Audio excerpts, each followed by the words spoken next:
মাছে ভাতে দিলীপ তাপস ভাবছেন কেন এই কথা বলছি? ছবি দেখলেই বুঝতে পারবেন। মাছ উৎসব চলছে আর সেখানে বিজেপির দুই বিধায়ক তারা পৌঁছে গিয়েছেন এই মাছ উৎসবে।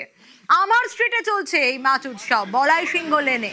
বিজেপি কর্মীদের উদ্যোগেই মাছ উৎসবে বিধায়করা।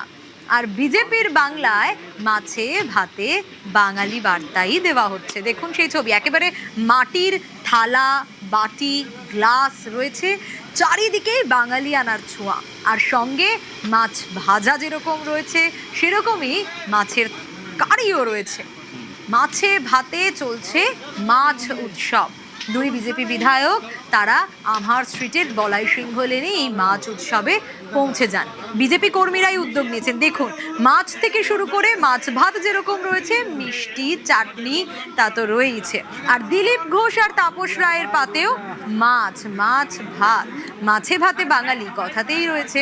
আর তাই মাছে ভাতে দুই বিধায়ক পৌঁছে যান। দিলীপ ঘোষ দেখুন মাছ ভাত খাচ্ছেন একেবারে পেট পুরে বলা যায়, সঙ্গে মিষ্টি রয়েছে আর নানা পদ রয়েছে, তা বলার অপেক্ষা রাখে না।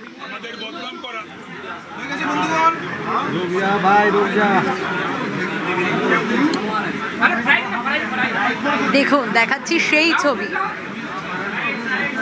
মাছের সঙ্গে মাছ ভাতের সঙ্গে আরো নানা পদ, কিন্তু মাছ ভাতের কথা তো বলতেই হবে।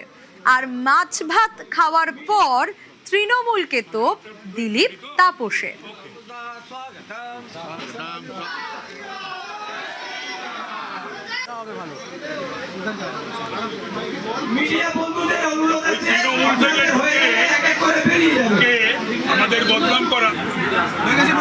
মমতা ব্যানার্জি এবং তার ছেলাচামুন্ডা একদিন কত মিথ্যা কথা বলে লোককে বিভ্রান্ত করার চেষ্টা করেছে।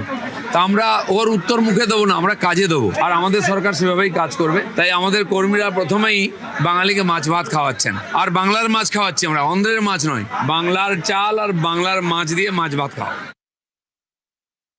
বিজেপি শাসিত রাজ্যগুলো থেকে মাছ আসে, তাই বাংলার বাঙালিরা মাছ খেতে পায়, ডিম খেতে পায়। মাছে বা ডিমে বাঙালি যেমন স্বয়ং সম্পূর্ণ নয়, রোজগার নেই, টাকা নেই, পকেটে পয়সা নেই, মাছ খাবে কোত্থেকে? মাছ এতদিন খেত ওই তৃণমূলের সিন্ডিকেট তোলাবাজরা।